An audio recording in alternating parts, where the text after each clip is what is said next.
今日影片要特別鳴謝 Mochi Digital 韓國手機專門店，提供相關手機用作評測之用，有佢哋支持先有今日嘅影片俾大家睇㗎。大家想買韓國手機，記得支持翻 Mochi Digital。Hello， 大家好，歡迎收睇 Flashing Joy。今日有新嘅手機評測，會係韓水嘅 Vega Pop-Up Note。咁佢搭載有一個1080P 全高清螢幕啦，另外有個指紋解鎖功能，兼且佢 Pop-Up Note當然有一個觸控筆俾大家去做一個觸控嘅。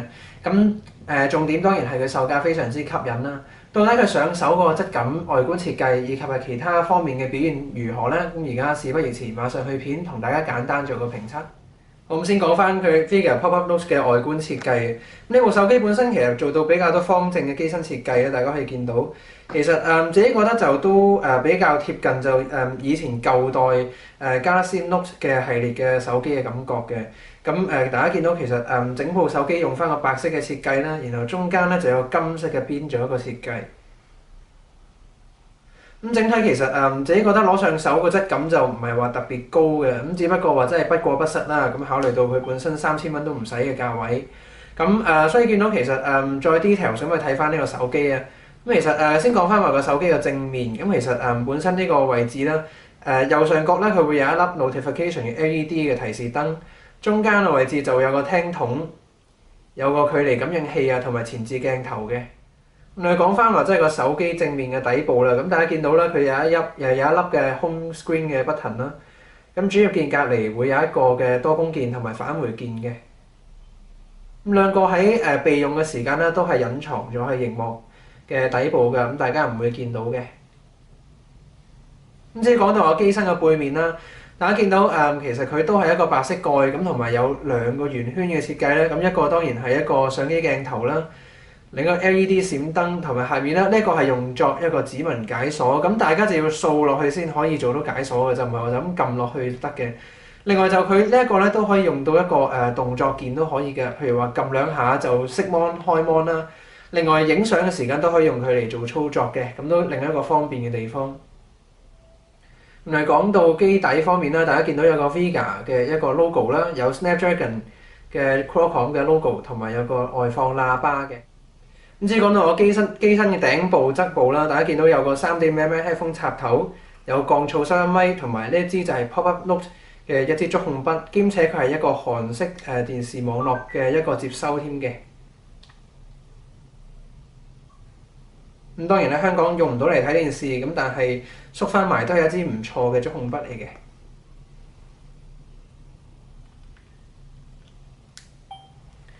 另外講到機身嘅右側方面啦，大家見到其實都比較多掣嘅。咁首先呢一度有個電源鍵啦，另外下面呢個位置咧就有一個觸控筆嘅彈弓嘅一個釋放鍵啦。咁大家撳上去咧，咁可以見到可以彈出呢一個觸控筆嘅。咁如果大家鎖上去咧，咁係掹唔到啲觸控筆出嚟嘅。另外就講到機底嘅側部啦，咁大家見到都好乾淨嘅設計，咁就有個收音咪啦，同埋有個 micro USB 插頭。機身左側咧就都好簡單嘅，有翻個音量鍵啫，咁其他地方就都係留白、乾淨利落嘅。另外就都不得不提就係呢一個嘅 Pop-Up Note 都係支援可以拆開背蓋去進行插micro SD 卡啦，同埋呢個 micro SIM 嘅。咁當然佢係可以換電，咁佢本身3220個 mAh 嘅電池都高容量嘅。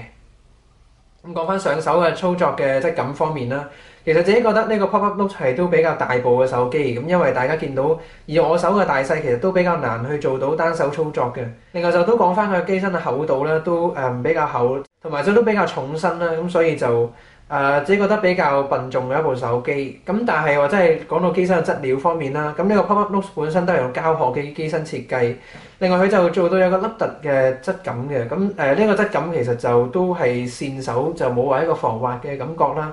自己就唔係咁中意呢個質感嘅，咁但係考慮到即係佢個售價同埋個市場個定位方面啦，如果大家都覺得呢一部即係當呢一部手機係一個擁有 Snapdragon 800處理器嘅手機嘅一個性價比之選咧，咁呢個質感同埋個做工絕對滿足到大家要求。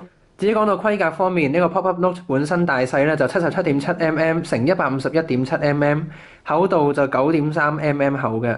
咁另外就搭載有一個5.5寸嘅全高清螢幕啦，屏佔比係70.98%。另外手機搭載有個 Snapdragon 800處理器，時脈最高2.3 GHz，4核心嘅處理器，行32bit 位元嘅。另外搭載2GB RAM 行 DDR3 RAM。Mon 方面頭先講1080p 全高清螢幕嘅 IPS 嚟嘅，另外就佢支援有一支嘅獨立嘅觸控筆，大家可以係喺呢個按鍵拆出嚟啦去使用嘅。至於手機內存容量有16GB㗎，但就支援大家插 micro SD 卡去做擴充。另外手機採用就 micro SIM 嘅格式嘅，咁另外就佢頻譜方面支援850MHz、1800MHz、2100同2600MHz 嘅，咁所以香港使用 4G 絕對冇問題啦。另外電池頭先講就有呢個3220mAh嘅電池。系統方面，手機原生搭載 Android 4.4.2系統。咁講到實際操作體驗，先睇翻呢個Vega Pop-up Note 嘅界面啊。呢個界面其實就都係一個 customize 過嘅 Android 界面啦。咁其實大家見到就都比較類近，我自己覺得就比較類近 LG 嘅風格嘅界面嘅。整體上嘅流暢度冇任何嘅 frame drops，非常之咁流暢。至於講到開 Apps 方面，咁其實呢個 Vega Pop-up Note 啦，咁雖然搭載 Snapdragon 800處理器，但其實同級嘅你可以考慮到 Nexus 5都係用1080p 嘅 Mon 同埋有個Snapdragon 800處理器，都做到非常流暢。咁呢個 Vega Pop-up Note 咧都係絕對係非常流暢嘅。大家見到基本上開所有 Apps 咧，其實都係一撳佢已經即刻彈出嚟啦。咁其實都係好流暢嘅表現嘅。咁至於話上網嘅 scrolling 咧，其實大家都可以見到好流暢嘅。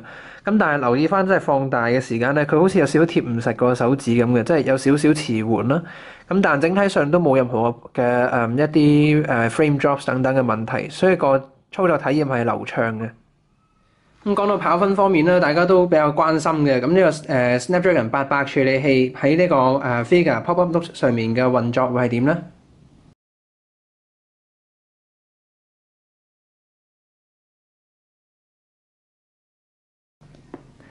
咁大概都有21000分到嘅，咁呢個表現其實都唔錯噶啦。另外再同大家睇埋 Antutu Benchmark。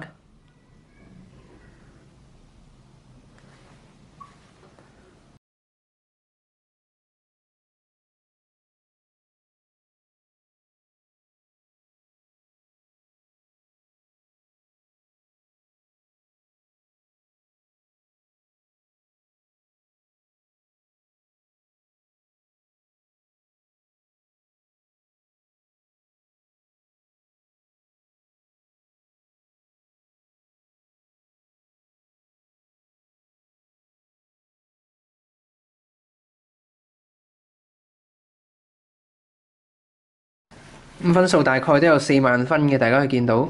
咁整體上有4萬分，呢一個嘅表現其實都唔差嘅。咁其實大家 LG G3 都係咁上下分數。你講到 Vega Pop-up Note 一定要講佢啲觸控筆啦。咁大家見到解鎖鍵向上撥啦，佢已經自己彈出嚟啦，支觸控筆。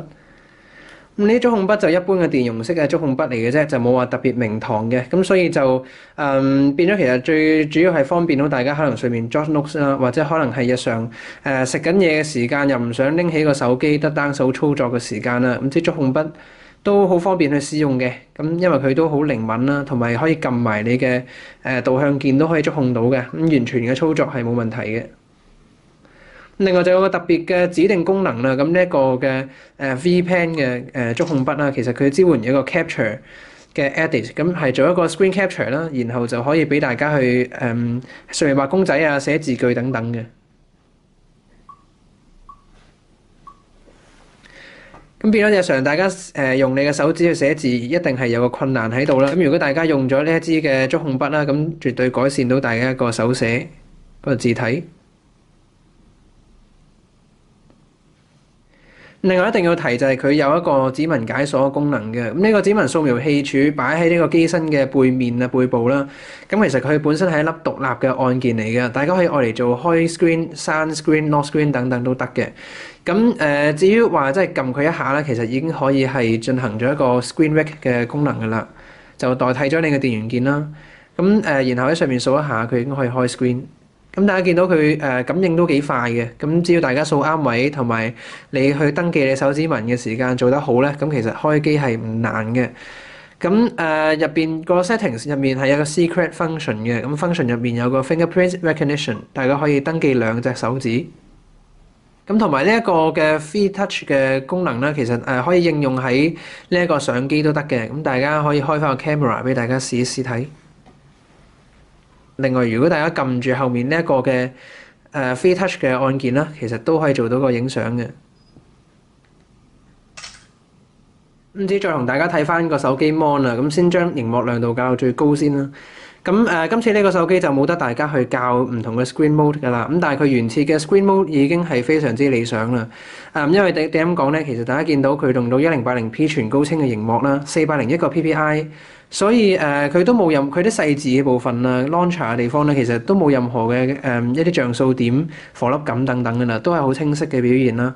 另外就講到個色準方面啦，自己用咗咁耐個白平衡，覺得係理想嘅，係稍微有少少偏藍嘅感覺啦。整體上都係偏冷色嘅熒幕嚟嘅，咁可視角度方面就一定係理想㗎啦。大家可以睇一睇，其實 IPS 熒幕咧都傾側嘅情況接近180度，都冇任何個反白啊等等情況，只係輕微上可能有少少漏光偏白嘅情況啦喺呢個 mon 上面。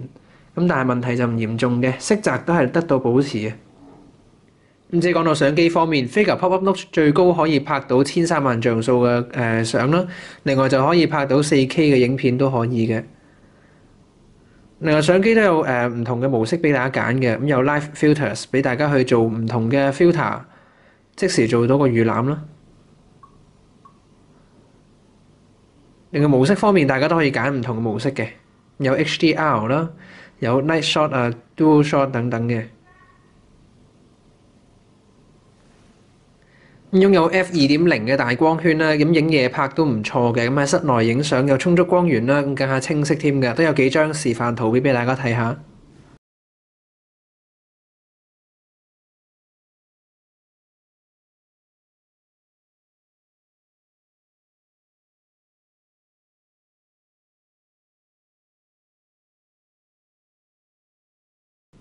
咁最後做翻總結啦，咁呢個 Figure Pop-Up Note 整體個規格方面啦 ，Snapdragon 800處理器，有5.5寸全高清熒幕啦，咁所以正常一般使用去操作個界面流暢度啊、上網睇片等等，絕對足夠使用嘅。咁同埋都冇話啲窒機啊、frame drops 等等嘅問題。咁所以如果大家想買一部性價比比較高嘅手機而又流暢嘅咧，咁呢個 Figure Pop-Up Note 會係你嘅選擇啦。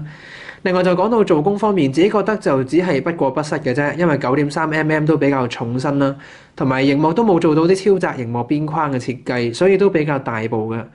同埋就佢都冇一啲好精緻嘅點綴嘅做工嘅，咁所以就佢唔係旗艦級嘅做工啦，可以咁講。但係整體啊都紮實嘅。至於講到話熒幕方面啦，做個總結就熒幕個色水係 OK 靚嘅，咁同埋就可視角度廣闊啦，咁所以都好容易。即係如果大家想買一部性價比高嘅手機，又唔希望手機有個山寨嘅感覺咧，Figure Pop-Up Note 會係你選擇。今日分享就去到呢度。如果大家對頭先內容嘅任何疑問、任何意見，歡迎喺下面留言發問同提出啊。另外再去特別鳴謝多一次呢個 Mochi Digital 提供相關手機用作評測之用嘅。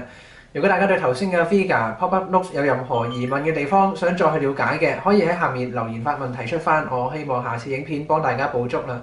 另外唔好忘記大家 subscribe 我 YouTube channel， 咁訂閱都可以得到更多手機即時資訊、手機教學啊，包括話更多新手機嘅評測都有嘅。咁今日分享就去到呢度，多謝大家收睇。